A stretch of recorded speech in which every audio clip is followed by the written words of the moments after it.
The purpose of this video segment is to show a practical application of how Pepsi-Cola might use the Grand Strategy Matrix. And we're going to show some activities that some of their product lines have undergone in the recent past. You'll recall from your module reading that there are 4 quadrants in this Grand Strategy Matrix, and the axes, of course, are market growth from slow to rapid and market positioning from weak to strong. Now, the Quadrant 1, or any business segments that fall into Quadrant 1, are in pretty good shape. They're stars if you liken it back to the BCG matrix. The items in Quadrant 2 are product lines that need some improvement to increase their competitive positioning because they are in very good markets.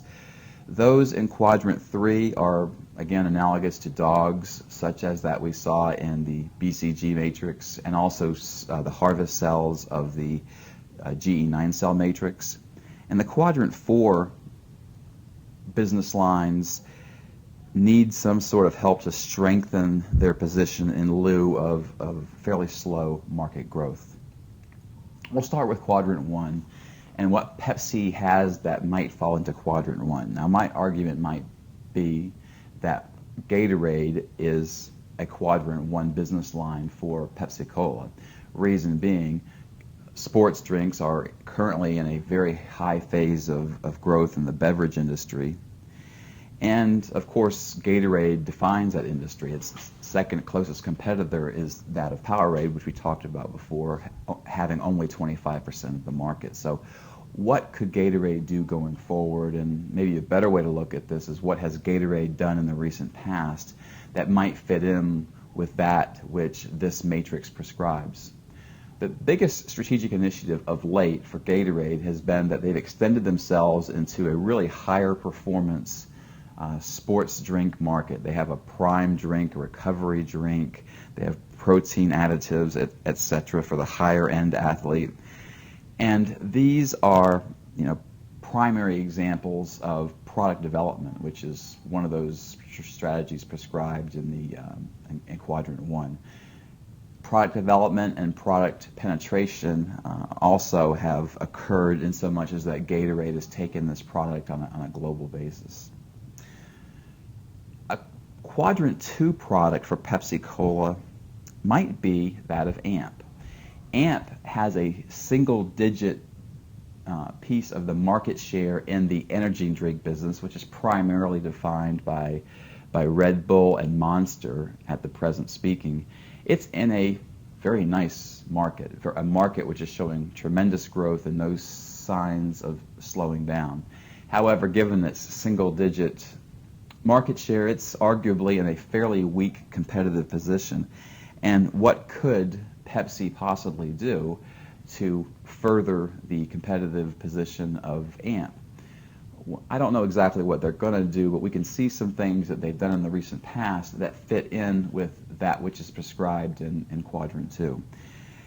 First and foremost, AMP has recently gone into offering its energy product in a juice format. And this, of course, would be product development.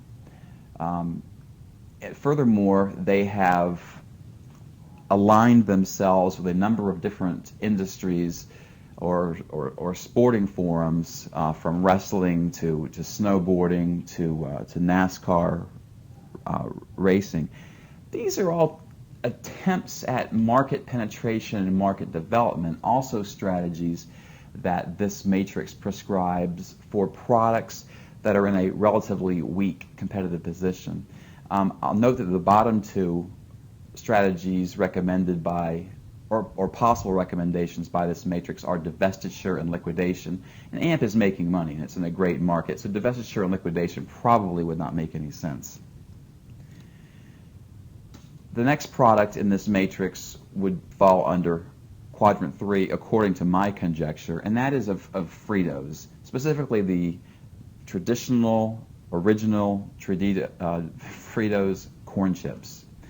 What are they going to do, and what have they done? The market for this type of product, Fritos corn chips per se, and related markets with different companies, it's a fairly slow growth market. That being because these products are tried and true. They're not necessarily the healthiest snack on the market. They contain a great deal of salt. So, what could Fritos do, and maybe better stated, what has Fritos done for its traditional line of corn chips? The only strategies of late that Fritos has enacted to this end are to offer a lower salt version of the original chips, and also to offer scoops, which sounds like a Tostitos approach to the matter at hand. But these types of items could be reviewed, as related diversification, and that's probably what they are. In addition to that, Fritos has not undergone a tremendous amount of marketing efforts or any other product development efforts, and that tacitly tells us that they are in a retrenchment mode. They're not spending a whole lot of money. They're probably cutting costs. They're making money, so again, divestiture and liquidation would not make sense in this case. It rounds out Frito-Lay's, which is a part of Pepsi-Cola's, product offering. So they've tried some different variants. They've diversified it in a related way into different variants of the Fritos corn chip. And then last, we look at Quadrant 4 and what in Pepsi's product portfolio might fit into a slow growth market and at the same time having a pretty strong competitive position. And again, conjecture on my part, but one of the mainstays and the core products in Pepsi's snack food offering is that of Lay's potato chips. And Lay's potato chips have been around for a long time. The market growth for potato chips is at present not very strong at all. The trend is towards different types of snack foods, probably healthier, probably different, but nevertheless, Lay's classic potato chips are like a cash cow if you superimpose the BCG matrix over this grand strategy matrix. So what could Lay's do, or what have they done that fit in with prescribed strategies for Quadrant 4 business lines? Well, one interesting thing, in 2002, they formed a strategic alliance. Now, a strategic alliance is a partnering activity which is aimed just to make the firm stronger still and increase its exposure. And so, by virtue of the strategic alliance with Disney, this was a real coup for Lay's, because what it does is that it avails Lay's to all Walt Disney customers as their sole potato chip offering, and Disney sells a lot of snack foods. So this was a big coup for Lay's when they landed this strategic alliance, or were able to enact it. This type of strategy also calls for maybe acquisition or merger or something to make it stronger, maybe to move it into a different industry, perhaps, by way of related diversification or by way of acquisition. And indeed, in 2000, the Lay's line acquired Cracker Jack. And Cracker Jack is a acquisition which fits in with Quadrant 4 activities. It's also related to diversification, and that it certainly is quite a variation away from potato chips.